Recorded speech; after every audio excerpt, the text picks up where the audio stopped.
นับรายการก็ยังบ่ได้ประมาณมึงได้5 คูณ 15นี่5 คูณ 10ก็ได้แล้ว48นี่ก็มีจำนวนหนึงสิไปนับเบิ่งก่อนแป้นก็มีแล้วมันก็มีจำนวนหลายแล้วมีนะไม่18ไม่5 คูณ 10ไม่คือไม่ค้างแล้วก็ไม่แป้นแล้วก็เสานะพี่น้องประมาณนี้เนาะพี่น้องเนาะเอามือเนาะโอ้เอากินพอมีเหือมีแห้งเลยพอมีหน้าพุงออกแน่เนาะเลยกีดท้องเราอยากโซนในไหนพี่น้องจะปลายบ้านปลายเลือดนี่08 4 โตก็มีพี่น้องนี่เอาโลดนี่ขึ้นทะเบียนสิหันหน้าไปขึ้นไว้พี่บัดบ่มักเนาะบ่มักแบบเราว่าเขามีแนวกินแนวนั้นย่านลูกเบิ่งแล้วอยากคิดไปคิดแนวนั้นละบัดเกี่ยวนะ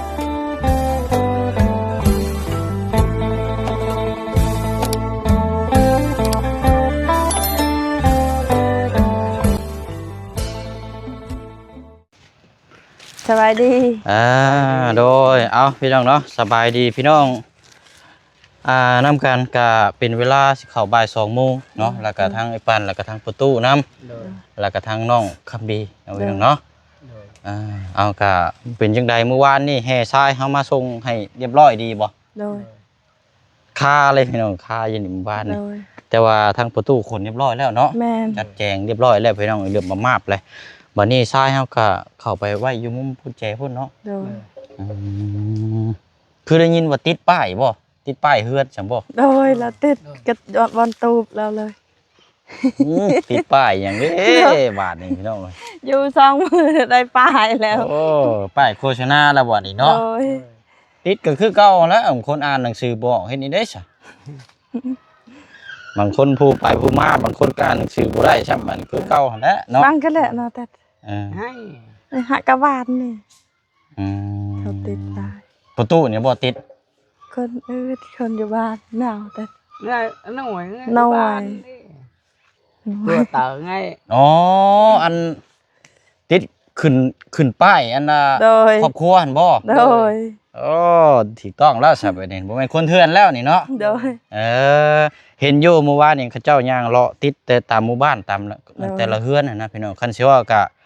ขึ้นทะเบียนเฮือนขึ้นทะเบียนบ้านนั่นแหละเนาะเอาพี่น้องเนาะเอาสบายดีเด้อพี่น้องเนาะสบายดีน้ำกันอีกเนาะพี่น้องเนาะมาพบมาเจอกันกับอยู่เคสของทางน้องคำดีเนาะพอดีนี่แหละพี่น้องให้ทรายครับก็สร้างมาแล้ววันนี้กับปูนก็มีแต่ว่าขั้นตอนต่อไปเนาะพี่น้องเนาะครอบครัวของทางพ่อน้องคำดีนี่ก็บ่เชียงสิสร้างไม้มาก่อนพี่น้องเอ๋ยเนาะสร้างไม้มาก่อนเพราะว่าตอนนี้แรกไว้คันว่าสิเขิงเสาเบิ่งวัดเบิ่งขนาดของกว้างคมยาววัดมันบ่มีไม้นะพี่น้องไม้เขิงแบบตีแบบนั้นบ่มีก็เลยจำเป็นต้องชะลอเฮาสิได้สร้างไม้มาก่อนบัดนี้เนาะก็สิได้รวบรวมเงินที่บ่เชิงแจ้งไปเมื่อวานนี่แหละพี่น้องเนาะกับก่อนหน้าหันก็สิได้จ่ายค่าไม้ก่อนแล้วบัดนี้พี่น้องค่าสร้างก็ยันบ่มีแล้วบัดนี้พี่น้องเนาะสิเอาไม้แล้วมาก่อนไม้มาแล้วก็จังว่า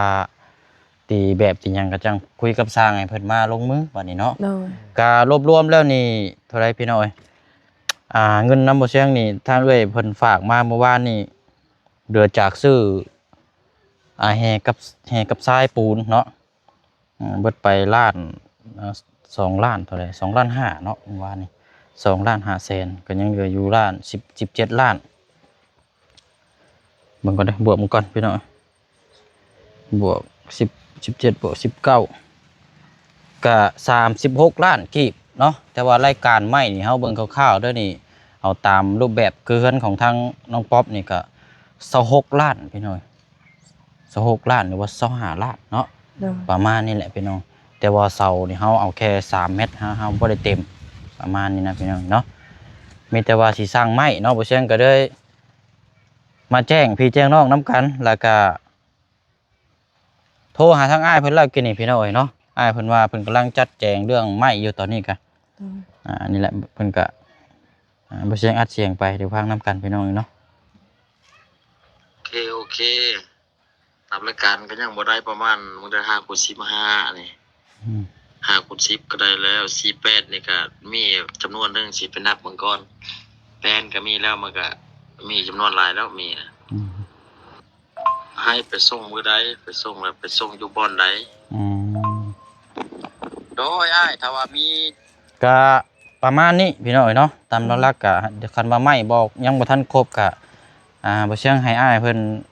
ไล่มาตามระดับก่อนนั่นแหละเนาะตามไม้ก่อนเพราะว่าไม้มันก็หลายนะพี่น้อยเอามาตามเที่ยวก่อนก็ได้ 2-3 เที่ยวก็จังค่อยทยอยมาไม้18ไม้5 คูณ 10ไม้คือไม้ค้างแล้วก็ไม้แป้นแล้วก็เสานะพี่น้อยประมาณนี้เนาะพี่น้องเนาะเอามื้ออื่นพี่น้องเนาะอ้ายเพิ่นว่าสิถามทั้งโซเฟอร์ก็เดี๋ยวจังไดก็มีหยังเพิ่มเติมเฮาจะแจ้งพี่น้องอีกคลิปหน้าถัดไปแล้วก็สิได้มามื้ออื่นบ่หรือว่าจังไดก็เฮาสิได้มานัดเบิ่งนํกันอยู่นี้เนาะนั่นแหละพี่น้องก่อนตีแบบโครงหางโครงสร้างมันก็ต้องใช้ไม้ว่ายามมันเคลื่อนมันหยังเนาะอันที่ยกตัวอย่างก็คือแบบเพื่อนแม่น้องเอิงนั่นแหละพี่น้องเนาะเฮาต้องตีแบบไว้ประมาณนั้นกันสิว่ากันเอาโอเคพี่น้องไปบัดนี้เฮาย่างเลาะเบิ่งน้ำกันก่อนพี่น้อง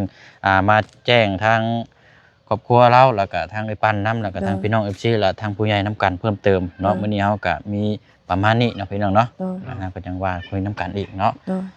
เอาละประตูเอาให้เราลดไอ้ปันละซื้อมาฝากเราพี่น้องเอ้ยก็ซื้อให้ไอ้ปันกินรสประตูลองเขย่ามึงอยู่ห่ะเขย่าแห้งๆเพราะว่ามันเป็นยังจังว่าอยากให้เขย่าอันนี้มันติดเห็นบ่แม้ว่ามันติดแหละเขาต้องเขย่าให้มันแตกมันแตกๆเนี่ยเขย่าเขย่าใส่เขย่าขวดเขย่าจนนั่นพอแล้วเอาล่ะกินมีแรงเขย่ามีแห้งเขย่าโอ้สิมีแห้งเปิดกินอยู่บ่บัดนี้เอาลองเปิดเบิ่งบัดนี้เอ็ดแนวเปิดบ่ได้ช้ำบัดนี้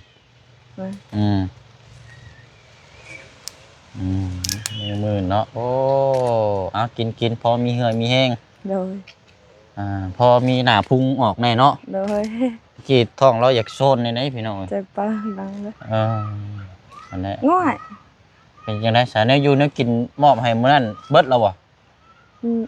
มาปลากระป๋องนั่งเป็นปันหัวมันชี้นี่เรียบร้อยเหรอเดี๋ยวมาบ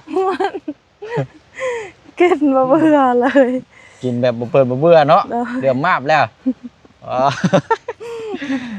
กินมาในแม่คนอื่นได้เป็นกินครอบครัวเขาเองเขา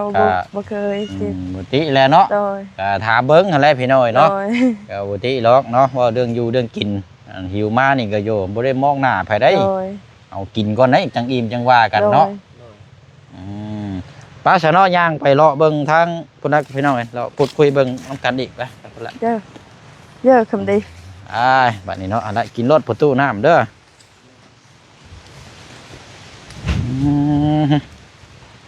คำดีนี่ก็ได้แล้วพี่น้องคอยย่างไปใช้ไม่กระทาบก็ได้อีดอกคอยย่างคอยอันนี้ไปบัดแต่บ่ให้แล่นบัดแต่บ่ให้เตะหันเตะนี่เนาะโอ้นี่แห่ชายคนเข้ามาในพี่แหละโดย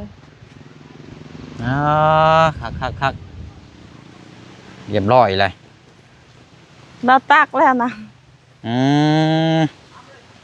กระทางนี่มาแต่ใช้ฉะนี่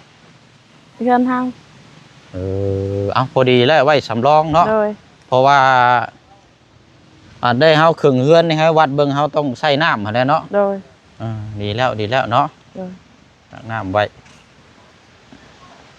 เราเอาคอยคิดว่าเป็นหน้าไปพูดงามหันหน้าขึ้นพุ่นบ่เราเอาหันหน้าไปนี่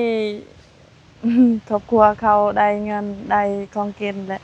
แนมเข้าหรอวะก็จังใดก็ได้แต่ว่าขอให้มันถือวิธีตามฮิตตามคล้องแล้วยันว่า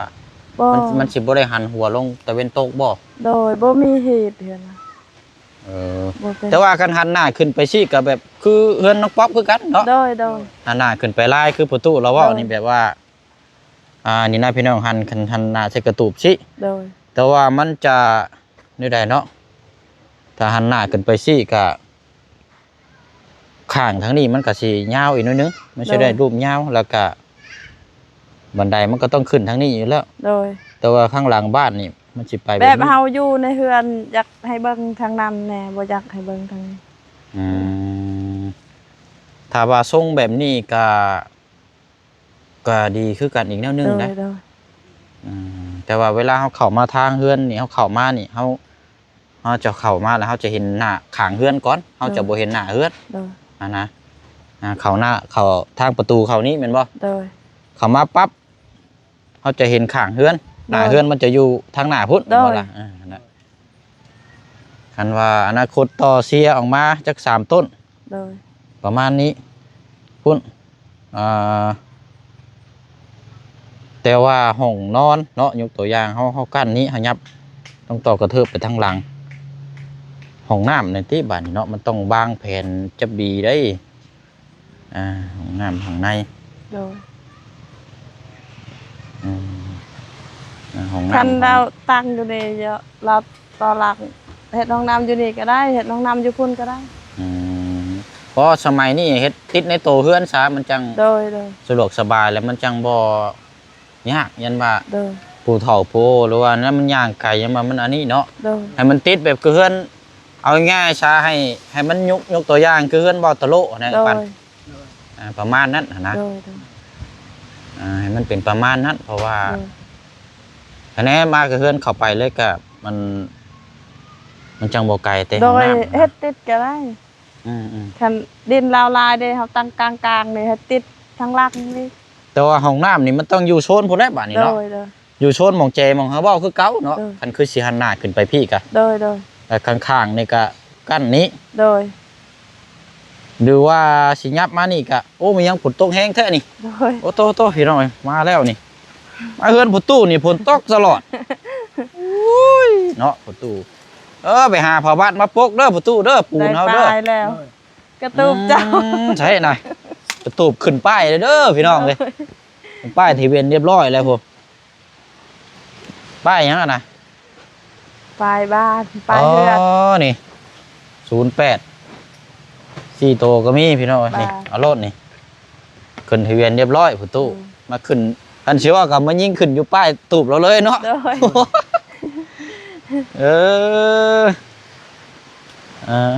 เอากาดีคือกันเนาะบัดขึ้นไม่เฮือนหลังตัวจริงแล้วจังหันน็อตแล้วจังไปยิงไปง่ายไปพุทธเนาะแต่ว่าอันนี้ก็ซ้ำเฮือนนั่นแหละพี่น้องกันเชื่อว่าพอเราก็มานอนอยู่นี่แล้วมีแต่อะไรประตูมีไผ่ต่างเจ้ายังมีอีกก็บอกตอนเจ้าปุ๊กอันนั้นอยู่ใช้น่ะไปเอาอันว่ามาปุ๊กได้ลมจำน่ะผลมาเลยมันสิเปียกนะบ่คนซ้ำในบ่ได้ทึกคือว่าแล้วเบิ่งน้ำมาแล้วเนาะ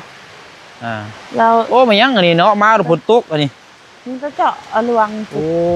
กระจายฝนตกดินฝนมาอะไรพี่น้องเนาะฝนตกแก้ห้อนนะคันเชื่อกันมันอย่างห้อนแน่มันนี่ครับมันตกลิ้นบ่ถึงกับตกแห้งปานใดหรอก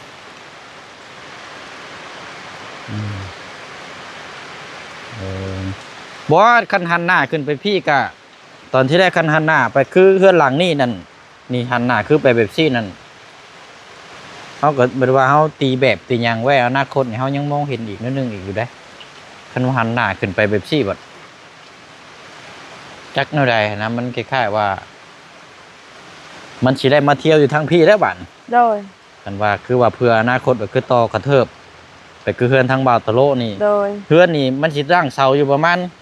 เครื่องกลางพี่เครื่องกลางพี่ละสิเพื่อทั้งนั้นไว้เพื่อต่อกระเทิบลงไปพุ่น3 เสาแล้วก็ห้องน้ำมันสิอยู่มุมแจนั่นเนาะ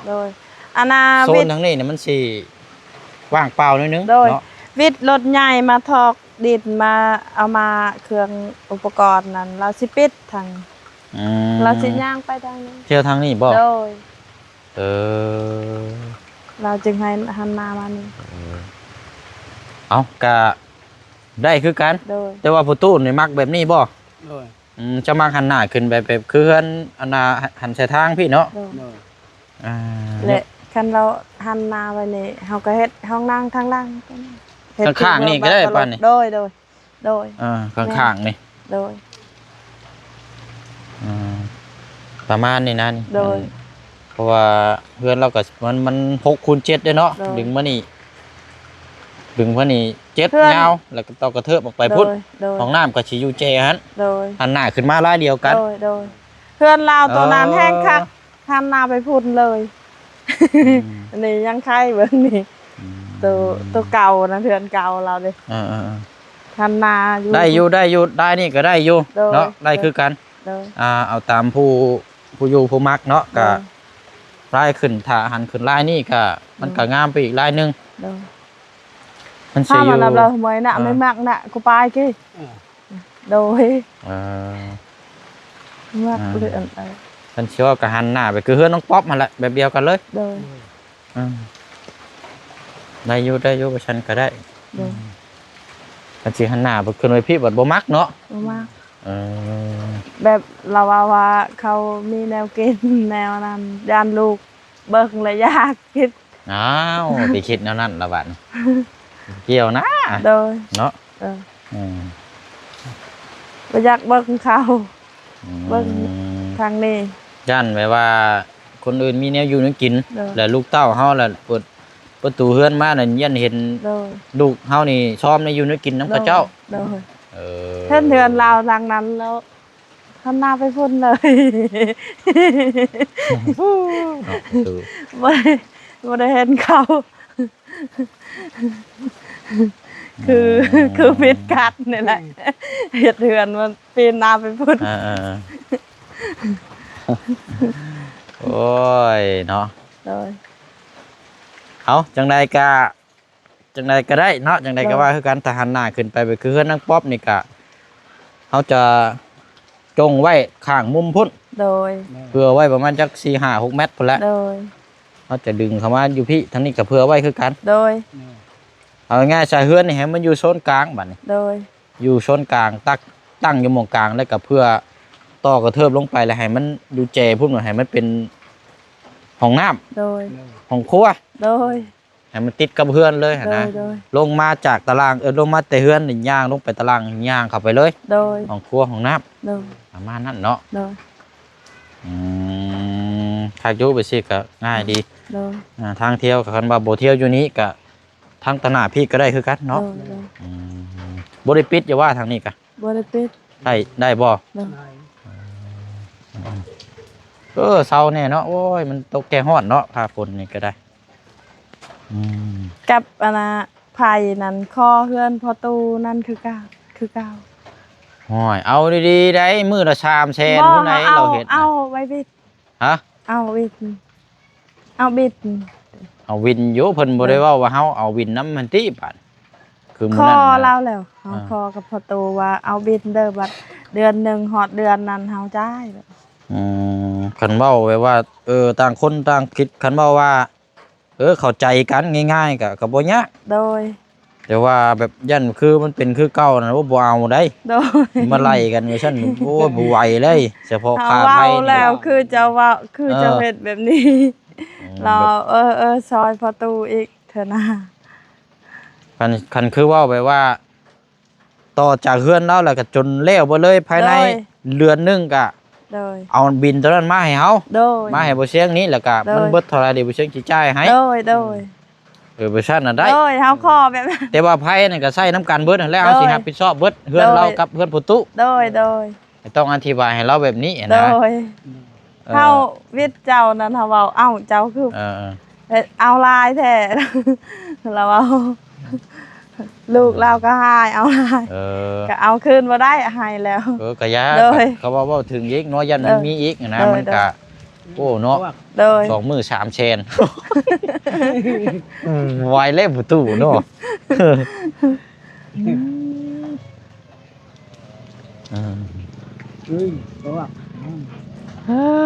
เอาอยู่พุ่นก็ได้ใช่เนาะก็บ่ยากพี่น้อยก็จังว่าจังคุยน้ำกันเนาะเรื่องไฟฟื้นแต่ว่าเฮาพูดคุยน้ำกันโอเคแล้ว โดย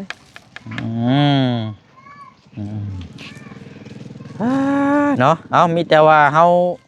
รุ่นน้ำกันพี่น้อยเนาะผู้เชี่ยงสั่งไม้มาก่อนบัดนี้พี่น้อยสั่งไม้มาก่อน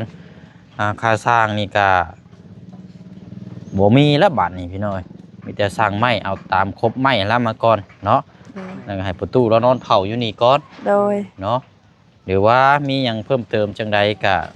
ถ้ามีทางผู้ใหญ่เพิ่นสมทบมาเพิ่มก็อาจจะได้สร้างไม้ไปแล้วอาจจะได้ดำเนินการขึงตั้งเสาขึ้นเลยก็เป็นไปได้พี่น้องเนาะเพราะว่าแห่ทรายนี่บ่เชิงสร้างมาแล้วกับปูนนี่โดยพร้อมดำเนินการแล้วนะพี่น้องเนาะ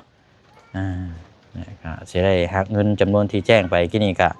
ลบจ่ายค่าไม้ก่อนแล้วเหลือจะหันก็แม่นสุ่มใส่เฮือนเราหรือว่าน้ำกันอีกทีนึงแล้วพี่น้องเนาะเอาตามนั้นละโอ้ตกระบดแดดอันนี้เนาะโดยยับเข้ามาห่มพี่ก่อนเข้ามาห่มพี่ก่อนเนาะมันร้อนแดดประตูยังนอนอยู่นี่อยู่บ่เจ้ากะโดยนอนและติดป้ายข้างในจะย่อยเขาลักป้ายอีกป้ายก็งามใช่ไหมเนาะเบิ่งดีๆเด้อฮะ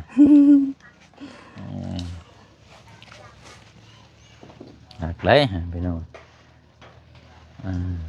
นอนน้ำกัดจะคนคือเก่าบ่เสนากับไปห้ามฮะมาหนึ่งคือเก่าคือเดิมเนาะแนวฮะปนมาหนึ่งแนวฮะมาท่านี้เอามามาโจมันนี่ก่อนเตือดก่อนเมียดมามายันหนึ่งมาหนึ่งมาหนึ่งนอน3 คนคือเก่าเนาะเอาซะเนาะมีแต่ว่าหั่นแหละพี่น้องมื้อนี้มาแจ้งประมาณนี้เนาะบ่เสียงสั่งไม้แล้วมีเจ้ามื้ออื่นก็ถ่าอยู่เฮือนนี่แหละเด้อยันว่าไปให้ไปสวนยันว่ามันไกลเพิ่นยันว่านำรอถ่ามันก็เนาะคือว่าหั่นแหละถ่าอยู่เฮือนนั่นแหละกันว่าเพิ่นมาส่งไม้ครับก็สิเลยรอรัดเบิ่งนำกันอยู่นี่แล้วพี่น้องลงอยู่นี้เนาะเอาไม้ลงแล้วก็ประตูก็นอนเผาเบิ่งแล้วบาดนี่จอบเช้าจอบแรงเด้เจ้านั่นแหละพี่น้องรายการไม้ครับก็เอาซ้ำกับเพื่อนน้องป๊อปหั่นละแต่ว่ามันพอบ่พอจังไหนก็จังว่ากันบัดเพิ่นดำเนินการพุ่นละพี่น้องเนาะเอาตามรายการไม้ที่เฮาเคยสั่งมาก่อนเนาะเอาสนอมีแต่ว่าประมาณนี้เนาะมาเยี่ยมมายามมาแจ้งให้ทางประตูแล้วก็ทางไอ้ปั้นแล้วก็ทางเนี่ยครอบครัวเด้อสนอมีแต่ว่าบ่เชิงสิไปเวียกต่ออีกก่อนมื้ออื่นเพิ่นละสิเข้ามาใหม่เด้อเอาอยู่ดีมีแห้งสบายดีสบายดีขอบใจนะไปนั่นแหละเนาะพี่น้องเอาไอ้ปั้นนะความไปหันละประตูเด้อโอ้ยป้าสะเนาะมีแต่หันละว่ากันพี่น้อยเอาปั๊บน่ะมันงามเนาะเกี้ยงนี่แหละพี่น้อยโอ้เอาเดี๋ยวมามุมถ่ายสุดนี่ก่อนเนาะให้พี่ให้น้องเบิ่งน้ำกันกะนี่แหละพี่น้อยดินเล่าเนาะดินเล่าอยู่นี้วันนี้ประตูเรานั่นเราจังหันหน้าเฮือนน่ะขึ้นไปพุ่นหันไปพุ่นแหละพี่น้อยเห็นเชื่อกับเฮือนเขาบัดต้องตั้งกลางนี้ต้องตั้งกลางคันเชื่อกับหานกลางซะพี่น้อยดินแล้วนี่ดิน15 เมตรนี่หานกลาง6กว้าง6 เมตรดึงไปพุ่น7เพราะว่าอยากให้เรือเพิ่งออกไปจัก3 ต้นเพื่ออนาคตเราต่อกระเทิบออกไปแล้วก็ให้ห้องน้ำห้องนึงห้องครัวห้องนึงนะพี่น้องเนาะอะไรพี่น้อยกะห้องน้ำกับสุดเบอร์จะเป็นยูเจนี่แหละพี่น้องเนาะทางออกทางเข้าเนาะกะเขานี่ก็ได้พี่น้องมันยังเดือลายอยู่หรอกแต่ว่าต้องเฮ็ดไม้ทางนี่หรือแต่ว่าเราบอกว่าเข้าอยู่พุ่นก็ได้ทางนี่มันก็มีทางเที่ยวอยู่พุ่นแน่นะพี่น้องเนาะไปเนาะมาแจ้งทางปลาลุง FC เฮาน้ำกันประมาณนี้เด้อพี่น้องเด้อเนาะมื้ออื่นเนาะดุนชมติดตามน้ำกันเนาะเอาลำลาก่อนบ๊ายบายเด้อพี่น้องเด้อเนาะสบายดีพี่น้องน้ำกันบุตรสุขุสุคนเนาะสบายดี